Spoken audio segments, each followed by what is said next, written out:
যে ইবাদত যখন করব, নিয়ত যখন করব, ওই সময় নিয়তের ভিতরে ইখলাসের নিয়ত করতে হবে। শুধুমাত্র কেবলমাত্র একমাত্র আল্লাহ পাকের সন্তুষ্টির নিয়ত করতে হবে। দুনিয়ার মানুষের লৌকিকতার নিয়ত করা যাবে না।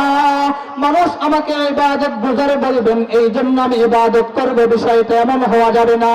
মানুষ আমাকে নামাজি বলবে, এই জন্য আমি নামাজ পড়ব, বিষয়টা এমন হওয়া যাবে না। মানুষ আমাকে হাজী সাহেব বলবেন, এই জন্য আমি হজ করব, বিষয়টা এমন হওয়া যাবে না। মানুষ আমাকে মুফতি সাহেব বলবেন, মুহাদ্দিস সাহেব বলবেন, এই জন্য ইলম অর্জন করা যাবে না। মানুষ আমাকে বড় বক্তা বলবেন, এই জন্য বক্তা হওয়া যাবে না। মানুষ আমাকে বড় হুজুরও বলবেন, এই জন্য ইলম অর্জন করা যাবে না। মানুষের অন্তরে সন্তুষ্টি অর্জনের জন্য কাজ করা যাবে না। শুধুমাত্র কেবলমাত্র একমাত্র আল্লাহ পাকের সন্তুষ্টির জন্য ইবাদত করতে হবে। এটাকে ইখলাস বলে। ইখলাস কাকে বলে? উম্মুল আহাদিস হাদিসে জিবরাইলের ভিতরে আসছে। জিবরাইল আমিন নবীকে জিজ্ঞাসা করেন, পয়গম্বর, মাল ইহসানু ইয়া রাসূলুল্লাহ, ওগো আল্লাহর নবী, ইহসান কোন জিনিসের নাম? ইহসান যেটা বলা হচ্ছে, উলামায়ে কেরামগণ বলেছেন এটাই হলো ইখলাস। উলামায়ে কেরাম বলেন, এই ইখলাস সম্পর্কে জিবরাইল আমিন নবীকে জিজ্ঞাসা করতেছেন, ওগো আল্লাহর নবী, ইখলাস কোন জিনিসের নাম? আল্লাহর নবী জিবরাইল আমিনের প্রশ্নের উত্তর দিতে গিয়ে বলেন, ভাই জিবরাইল, আনতা আবুদাল্লাহ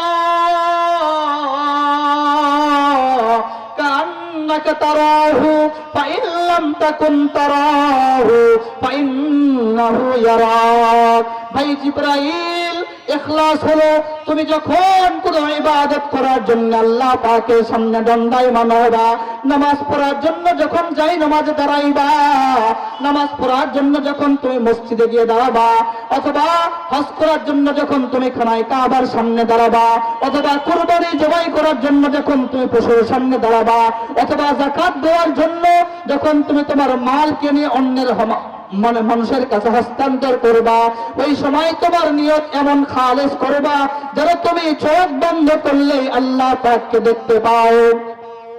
যদি তোমার ঈমান আমল দুর্বল হয়, যেমন আমাদের ঈমান আমল দুর্বল হওয়ার কারণে চোখ বন্ধ করলে যায় নামাজে আমরা আল্লাহ পাককে দেখতে পাই না, যায় নামাজে দাঁড়ায় খানায় কাবাকে দেখতে পাই না, আল্লাহ পাককে আমরা দেখতে পাই না। এই জন্য নবীজি সাল্লাল্লাহু আলাইহি ওয়াসাল্লাম বিষয়টা আরেকটু সহজ করে দিয়ে বলেন, ও জিবরাইল, যদিও তোমার অন্তরে এই হালত যদি না আসে, অবশ্যই তোমার অন্তরে এই হালত আনবা। যদি তুমি নিজের চোখে আল্লাহ পাককে না দেখো, আল্লাহ পাক অবশ্যই তোমার আমার সব কাজগুলো দেখতেছেন। কেন? আল্লাহ পাক তো সব জায়গায় দেখেন। আল্লাহ পাক দেখতেছেন। এই হালত যদি ভিতরে আনি, কর্মচারী যখন দেখবে মালিক আমাকে দেখতেছেন, তখন সে 2 নম্বরই করবে না, নিজের কাজের ভিতরে ধোঁকা দিবে না, মালিককে ধোঁকা দিবে না, কাজের ভিতরে গাফলতি করবে না, অলসতা করবে না। ঠিক তেমনি ভাবে নবী সাল্লাল্লাহু আলাইহি ওয়াসাল্লাম বলতেছেন, ও আমার উম্মত, কিয়ামত পর্যন্ত তোমরা যারা আসবা, তোমরা অবশ্যই ইবাদত এমন নিয়তে করবা, যখন ইবাদত করবা তখন মনে মনে ভাববা যে আল্লাহ পাক তোমার ইবাদতকে দেখতেছেন। 4 নম্বর গুণের কথা হযরতে মুআয ইবনে জাবাল রাদিয়াল্লাহু তাআলা আনহু বলেন, যে ইবাদত করবা, ইবাদত আনতে, ইবাদত করার পরে আল্লাহ পাকের কাছে দোয়া করে বলবে, আল্লাহ,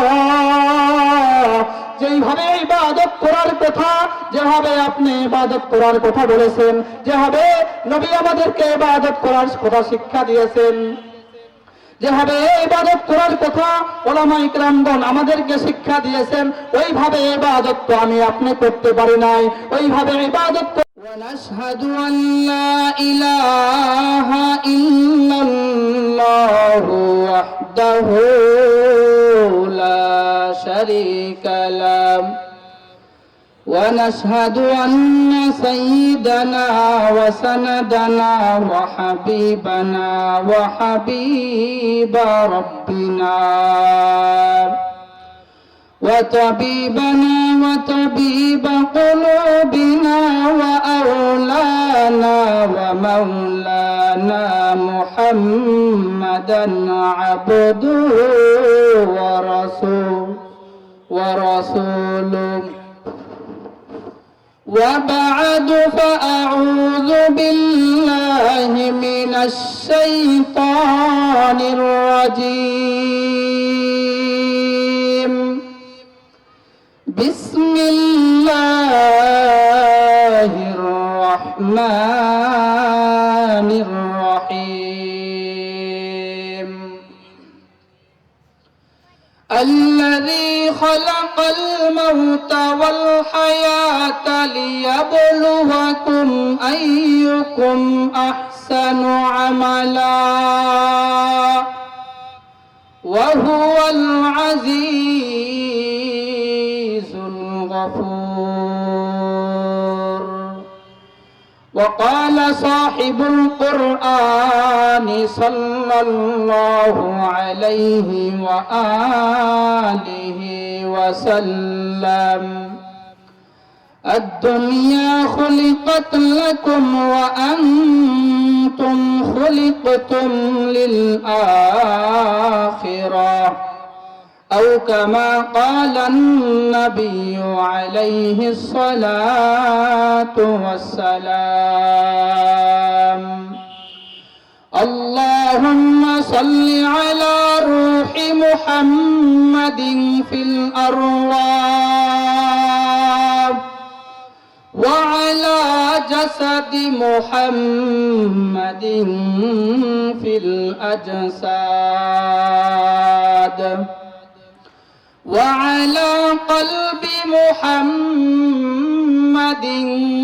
في القلوب وعلى قبر محمد في القبور صدق الله مولانا العظيم وصدق رسوله النبي الأمي الكريم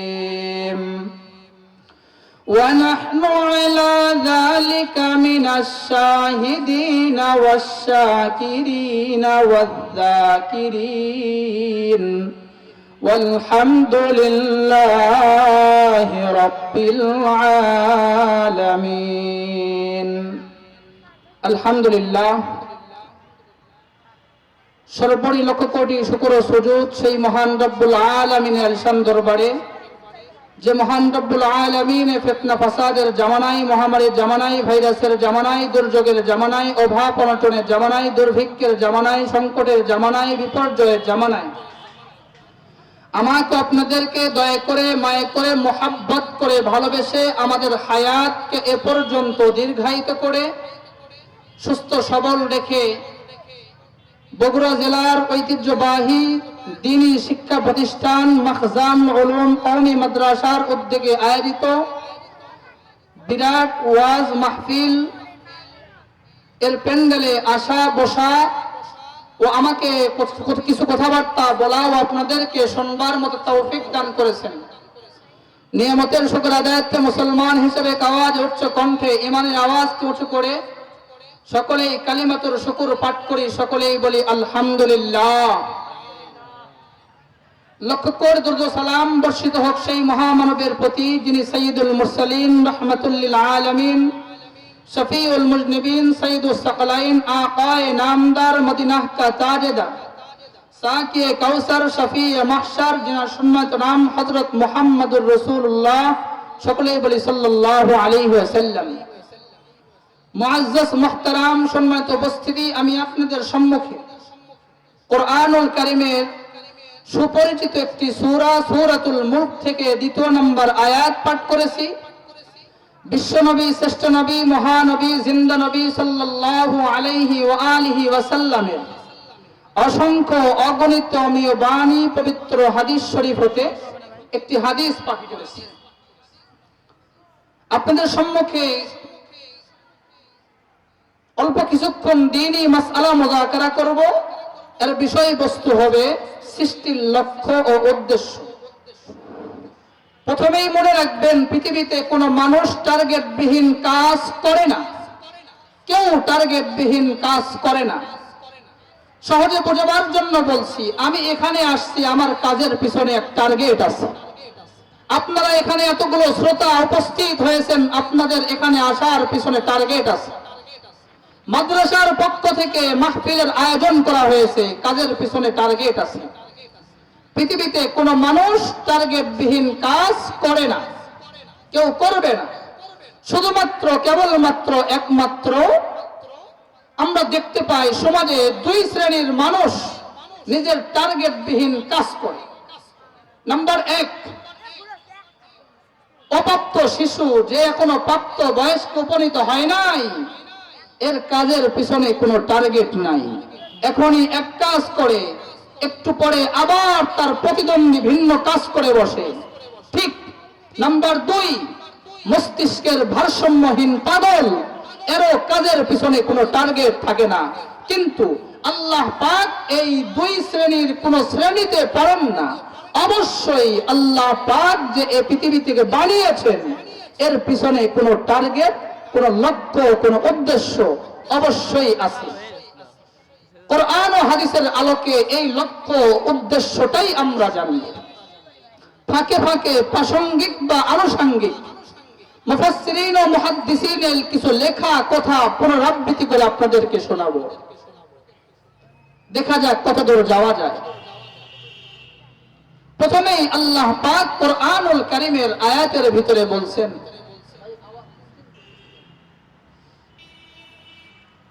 আল্লাহ পাক কোরআনের ভিতরে বলেন, আফাহাসিবতুম আন্নামা খালাকনাকুম আবাসা أفحسبتم أنما خلقناكم عبثا وأنكم إلينا لا ترجعون।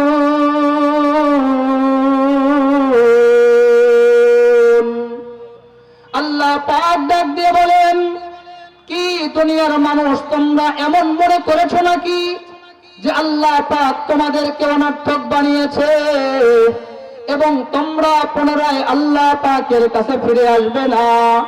অর্থাৎ দুনিয়ার কোন মানুষ যদি এমন মনে করেন যে আল্লাহ পাক মানুষদেরকে অহেতুক বানিয়েছেন, অযথা বানিয়েছেন এবং পুনরায় এই মানুষগুলো আল্লাহ পাকের সামনে দাঁড়াবে না এবং পুনরায় এই মানুষগুলো আল্লাহ পাকের সামনে দাঁড়ায় হিসাব দিবে না এবং পুনরায় এই মানুষগুলো পরকালে পুনরুত্থান হয়ে আল্লাহ পাকের সামনে হিসাব নিকাশ দিবে না, যদি এমন ধারণা মনে করে, আল্লাহ পাক আয়াত দ্বারা আমাদেরকে বোঝাইতে চান, এমন ধারণা যদি কেউ মনে করে যে আল্লাহ পাক আমাদেরকে অনর্থক বানিয়েছেন অথবা আমরা পুনরায় আল্লাহ পাকের সামনে আবার দাঁড়াবো না, তাহলে আমাদের ধারণাটা পুরোটাই ভুল হবে।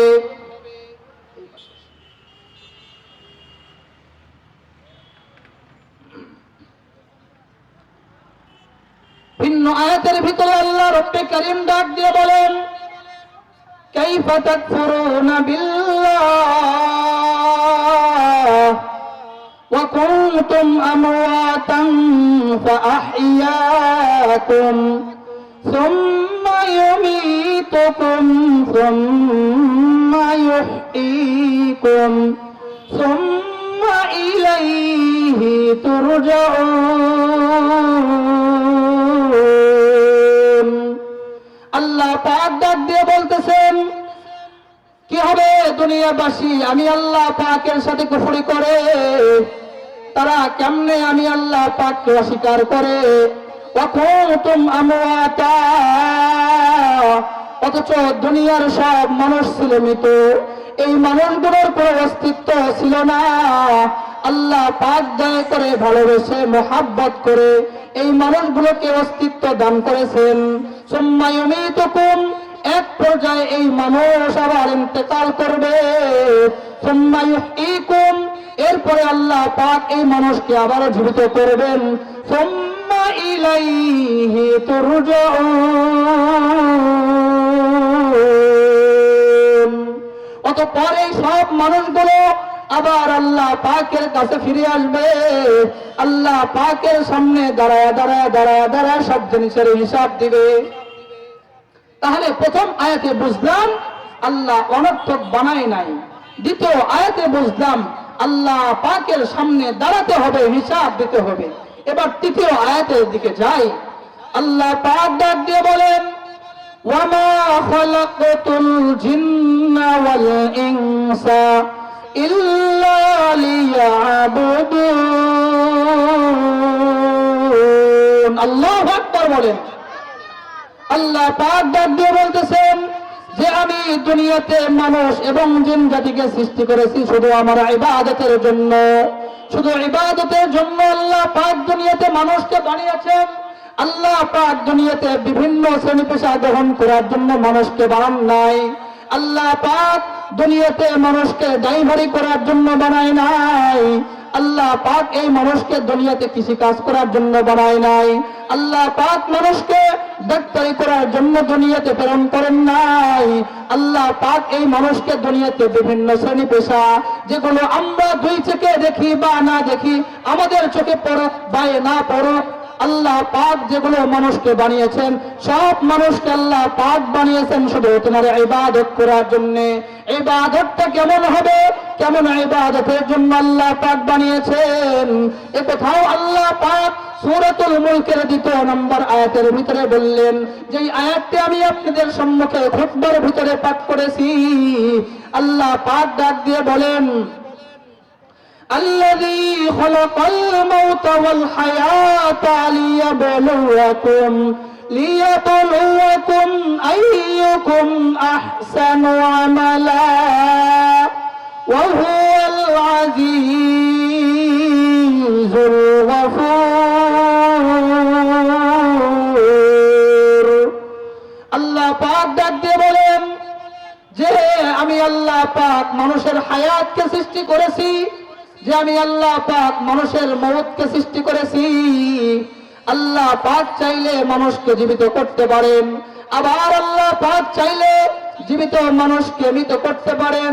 একটাই কারণ, আল্লাহ পাক বলতেছেন লিয়াবলুয়াকুম, যাতে করে আমি আল্লাহ যাচাই করতে পারি, নিরীক্ষণ করতে পারি, নির্ধারণ করতে পারি আইয়ুকুম আহসানু আমালা, এ দুনিয়ার ভিতরে কোন মানুষ ভালো আমল করে।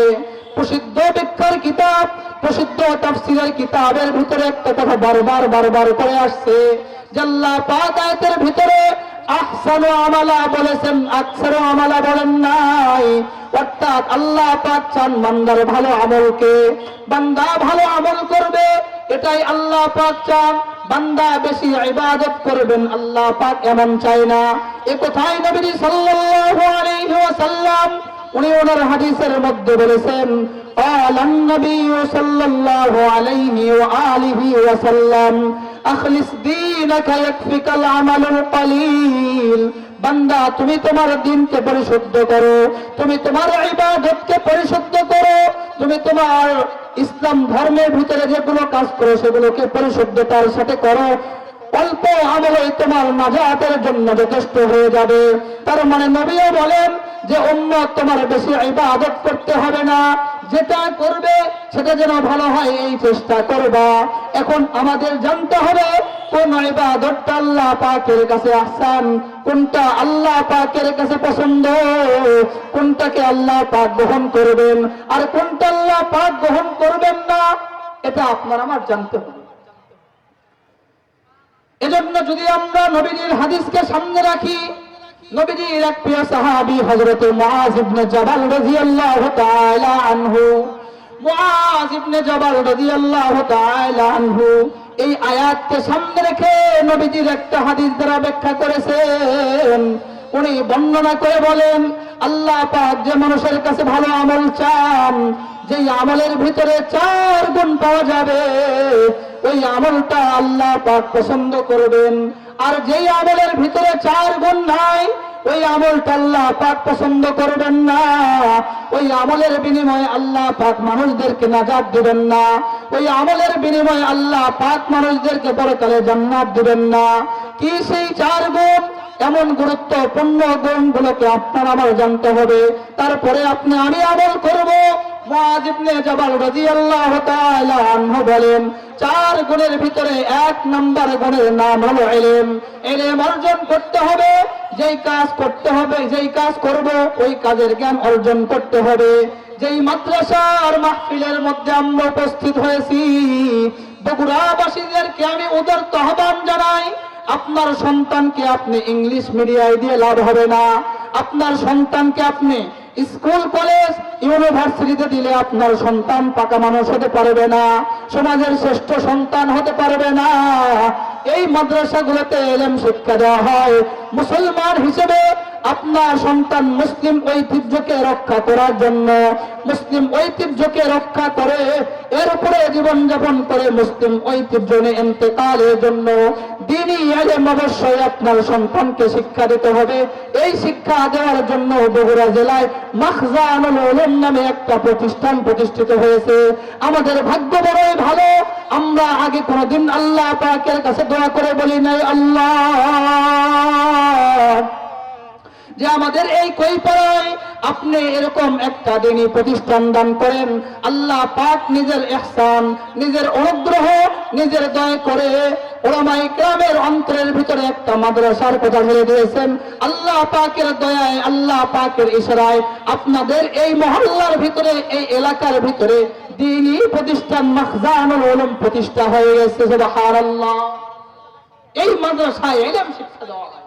যেই কাজ আমি আর আপনি করব, এই কাজের জ্ঞান আগে অর্জন করতে হবে, অন্যথায় কাজ সুন্দর হবে না। যেমন সহজে বোঝাবার জন্য বলি, এই যে দেখেন আমরা কথা বলতেছি, মাইক্রোফোনে কথা বলতেছি, সাউন্ড বক্সে বাজে, মাইকে বাজে, 2-4 কিলোমিটার পর্যন্ত অনেক দূর দূরান্ত মাইক দেওয়া আছে, আওয়াজ যায়। যেই ভাই এই সংযোগ দিতে পারেন ওনার মাধ্যমেই সম্ভব। আমি আর আপনি যে পারি না, যদি সংযোগ দিতে যাই তো কারেন্ট শক করে মারা যাব, স্বাভাবিক। তো ঠিক তেমনই ভাবে দুনিয়ার ছোট্ট একটা কাজ, এটা ইলম ছাড়া, জ্ঞান ছাড়া করা যাচ্ছে না। পরকালের এই কঠিন কাজগুলো জ্ঞান ছাড়া কেমনে অর্জন? জ্ঞান কাকে বলে? বিগত শতাব্দীর মুজাদ্দিদুল মিল্লাত হাকিমুল উম্মাত শাহ আশরাফ আলী থানভী ফারুকী রাহমাতুল্লাহি আলাইহি, উনি ওনার রচিত কিতাব আল ইলমু ওয়াল উলামার ভিতরে লেখেন, इल्म है जो गुनाहगार के लिए हासिल नहीं होता और गुनाह करने से जायल हो जाती। इल्म হলো ওই মহামূল্যবান সম্পদের নাম, যেই মহামূল্যবান সম্পদ আল্লাহ গুনাহগার বান্দাকে দেয় না। যেই মহামূল্যবান সম্পদ আল্লাহ গুনাহগার বান্দার অন্তরে আমানত রাখে না। আবার ভালো মানুষের অন্তরে আল্লাহ ইলম দিয়েছেন, এই কোরআন ও হাদিসের বিদ্যা দিয়েছেন। এই মানুষ যদি ক্রমান্বয়ে গুনাহের দিকে আগায় যায়, আজকে একটা সগীরা গুনাহ করলো, আগামী কাল 2টা সগীরা, আগামী সপ্তাহে 3টা সগীরা, তারপরে সপ্তাহে 5টা সগীরা, তারপরের মাসে একটা কবিরা গুনাহ, তারপরে ধারাবাহিক ভাবে ক্রমান্বয়ে কবিরা গুনাহ করতেই আছে। যদি এমন গুনাহ করতে থাকে তাহলে তার অন্তর থেকে এই ইলম নামক রত্ন বিদায় নিয়ে চলে যাবে। তাহলে যেই কাজ করব ওই কাজের জ্ঞান আগে অর্জন করতে হবে। 1 নাম্বার, যেই কাজ করব ওই কাজের জ্ঞান অর্জন করতে হবে। 2 নাম্বার, মুআয ইবনে জাবাল রাদিয়াল্লাহু তাআলা আনহু বলেন, যেই কাজ করব ওই কাজের নিয়ত করতে হবে। নিয়ত ছাড়াও আল্লাহ পাক ইবাদতকে কবুল করবেন না, নিয়ত ছাড়াও আল্লাহ পাক ইবাদতের সওয়াব দিবেন না, নিয়ত ছাড়াও আল্লাহ পাক ইবাদতের পরিবর্তে পরকালে জান্নাত দিবেন না। এজন্য নবীজি সাল্লাল্লাহু আলাইহি ওয়া আলিহি ওয়াসাল্লাম হাদিসের মধ্যে বলেন, قال النبي صلى الله عليه وآله وسلم إنما الأعمال بالنيات وإنما لإمام ما نوى। নিশ্চয় আল্লাহ পাক বান্দার কাজের প্রতিদান দিবেন তার নিয়তের দিকে লক্ষ্য করে। বান্দার কাজ যদি ভালো হয় তাহলে তার কাজের প্রতিদানটাও ভালো হবে। প্রতিদান হিসেবে বান্দা পরকালে জান্নাতের মেহমান হবে। আর যদি বান্দার কাজটা খারাপ হয়, মানে বান্দার কাজের নিয়ত যদি খারাপ হয়, তাহলে তার কাজটাও খারাপ হবে। আর খারাপ কাজের পরিবর্তে আল্লাহ পাক তাকে পরকালে জাহান্নামে দিবেন। নাউযুবিল্লাহ। এজন্য আগে নিয়ত করতে হবে, নিয়ত ছাড়া আল্লাহ পাক ইবাদতকে গ্রহণ করবেন না। তৃতীয় নম্বর গুণের নাম মুআয ইবনে জাবাল রাদিয়াল্লাহু তাআলা আনহু বলেন যে ইবাদত যখন করব, নিয়ত যখন করব, ওই সময় নিয়তের ভিতরে ইখলাসের নিয়ত করতে হবে। শুধুমাত্র কেবলমাত্র একমাত্র আল্লাহ পাকের সন্তুষ্টির নিয়ত করতে হবে। দুনিয়ার মানুষের লৌকিকতার নিয়ত করা যাবে না। মানুষ আমাকে ইবাদত বুঝারে বলবেন এই জন্য আমি ইবাদত করব, বিষয়টা এমন হওয়া যাবে না। মানুষ আমাকে নামাজি বলবে এই জন্য আমি নামাজ পড়ব, বিষয়টা এমন হওয়া যাবে না। মানুষ আমাকে হাজী সাহেব বলবেন এই জন্য আমি হজ করব, বিষয়টা এমন হওয়া যাবে না। মানুষ আমাকে মুফতি সাহেব বলবেন, মুহাদ্দিস সাহেব বলবেন এই জন্য ইলম অর্জন করা যাবে না। মানুষ আমাকে বড় বক্তা বলবেন এই জন্য বক্তা হওয়া যাবে না। মানুষ আমাকে বড় হুজুরও বলবেন এই জন্য ইলম অর্জন করা যাবে না। মানুষের অন্তরে সন্তুষ্টি অর্জনের জন্য কাজ করা যাবে না। শুধুমাত্র কেবলমাত্র একমাত্র আল্লাহ পাকের সন্তুষ্টির জন্য ইবাদত করতে হবে। এটাকে ইখলাস বলে। ইখলাস কাকে বলে? উম্মুল আহাদিস হাদিসে জিবরাইলের ভিতরে আসছে। জিবরাইল আমিন নবীকে জিজ্ঞাসা করেন, পয়গম্বর মাল ইহসানু ইয়া রাসূলুল্লাহ, ওগো আল্লাহর নবী ইহসান কোন জিনিসের নাম? ইহসান যেটা বলা হচ্ছে উলামায়ে কেরামগণ বলেছেন এটাই হলো ইখলাস। উলামায়ে কেরাম বলেন এই ইখলাস সম্পর্কে জিবরাইল আমিন নবীকে জিজ্ঞাসা করতেছেন, ওগো আল্লাহর নবী ইখলাস কোন জিনিসের নাম? আল্লাহর নবী জিবরাইল আমিনের প্রশ্নের উত্তর দিতে গিয়ে বলেন, ভাই জিবরাইল, আনতা আবুদাল্লাহ কান্নাকা তারাহু ফাইন লাম তাকুন তারাহু ফাইন্নাহু ইয়ারাক। ভাই জিবরাইল, ইখলাস হলো তুমি যখন কোন ইবাদত করার জন্য আল্লাহ পাকের সামনে দণ্ডায়মান হবা, নামাজ পড়ার জন্য যখন যাই নামাজে দাঁড়াইবা, নামাজ পড়ার জন্য যখন তুমি মসজিদে গিয়ে দাঁড়াবা, অথবা হজ করার জন্য যখন তুমি খানায় কাবার সামনে দাঁড়াবা, অথবা কুরবানি জবাই করার জন্য যখন তুমি পশুর সামনে দাঁড়াবা, অথবা যাকাত দেওয়ার জন্য যখন তুমি তোমার মালকে নিয়ে অন্যের মানে মানুষের কাছে হস্তান্তর করবা, ওই সময় তোমার নিয়ত এমন খালেস করবা যেন তুমি চোখ বন্ধ করলেই আল্লাহ পাককে দেখতে পাও। যদি তোমার ঈমান আমল দুর্বল হয়, যেমন আমাদের ঈমান আমল দুর্বল হওয়ার কারণে চোখ বন্ধ করলে যায় নামাজে আমরা আল্লাহ পাককে দেখতে পাই না, যায় নামাজে দাঁড়ায় খানায় কাবাকে দেখতে পাই না, আল্লাহ পাককে আমরা দেখতে পাই না। এই জন্য নবীজি সাল্লাল্লাহু আলাইহি ওয়াসাল্লাম বিষয়টা একটু সহজ করে দিয়ে বলেন, ও জিবরাইল, যদিও তোমার অন্তরে এই হালত যদি না আসে, অবশ্যই অবশ্যই তোমার অন্তরে এই হালত আনবা। যদি তুমি নিজের চোখে আল্লাহ পাককে না দেখো, আল্লাহ পাক অবশ্যই অবশ্যই তোমার আমার সব কাজগুলো দেখতেছেন। কেন? আল্লাহ পাক তো সব জায়গায় দেখেন। আল্লাহ পাক দেখতেছেন। এই হালত যদি ভিতরে আনি, কর্মচারী যখন দেখবে মালিক আমাকে দেখতেছেন, তখন সে দুই নম্বরই করবে না, নিজের কাজের ভিতরে ধোঁকা দিবে না, মালিককে ধোঁকা দিবে না, কাজের ভিতরে গাফলতি করবে না, অলসতা করবে না। ঠিক তেমনই ভাবে নবী সাল্লাল্লাহু আলাইহি ওয়াসাল্লাম বলতেছেন, ও আমার উম্মত, কিয়ামত পর্যন্ত তোমরা যারা আসবা, তোমরা অবশ্যই অবশ্যই ইবাদত এমন নিয়তে করবা, যখন ইবাদত করবা তখন মনে মনে ভাববা যে আল্লাহ পাক তোমার ইবাদতকে দেখতেছেন। চতুর্থ নম্বর গুণের কথা হযরতে মুআয ইবনে জাবাল রাদিয়াল্লাহু তাআলা আনহু বলেন যে ইবাদত করবা, ইবাদত আনতে ইবাদত করার পরে আল্লাহ পাকের কাছে দোয়া করে বলবে, আল্লাহ, যেইভাবে ইবাদত করার কথা, যেভাবে আপনি ইবাদত করার কথা বলেছেন, যেভাবে নবী আমাদেরকে ইবাদত করার কথা শিক্ষা দিয়েছেন, যেভাবে ইবাদত করার কথা ওলামা ইকরামগণ আমাদেরকে শিক্ষা দিয়েছেন, ওইভাবে ইবাদত তো আমি আপনি করতে পারি নাই।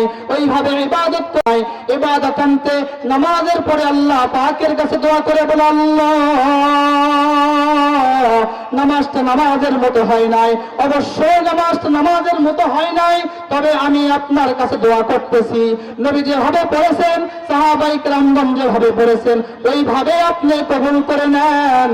মুআয ইবনে জাবাল বলেন, দুনিয়ার মানুষ যদি তার আমলের ভিতরে এই 4 গুণকে সমষ্টি করতে পারে, এই 4 গুণ যদি নিজের আমলের ভিতরে জমা করতে পারে, তাহলে সে অন্তরে আশ্বস্ত হতে পারে, মনে মনে আশ্বস্ত হতে পারে, বিশ্বস্ত হতে পারে, আল্লাহ পাক তার এই ইবাদতকে কবুল করবেন। আবার সব ইবাদতকে আল্লাহ পাক কবুল করবেন না। মুসলিম শরীফের হাদিসের ভিতরে আসছে,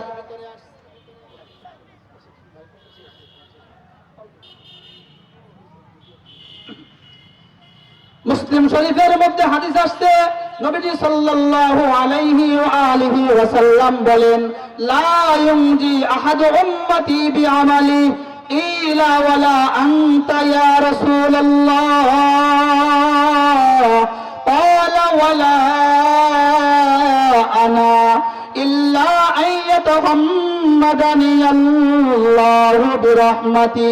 একটু আগেই আমরা জানলাম, মুআয ইবনে জাবাল রাদিয়াল্লাহু তাআলা আনহু বর্ণনা করলেন, ভালো আমলের জন্য 4 গুণের প্রয়োজন।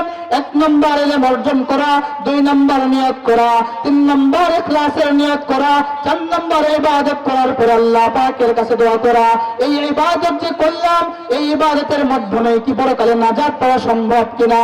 নবীজি সাল্লাল্লাহু আলাইহি ওয়াসাল্লাম বললেন, আমার কোন উম্মত তার আমল দিয়ে নাজাত পাবে না।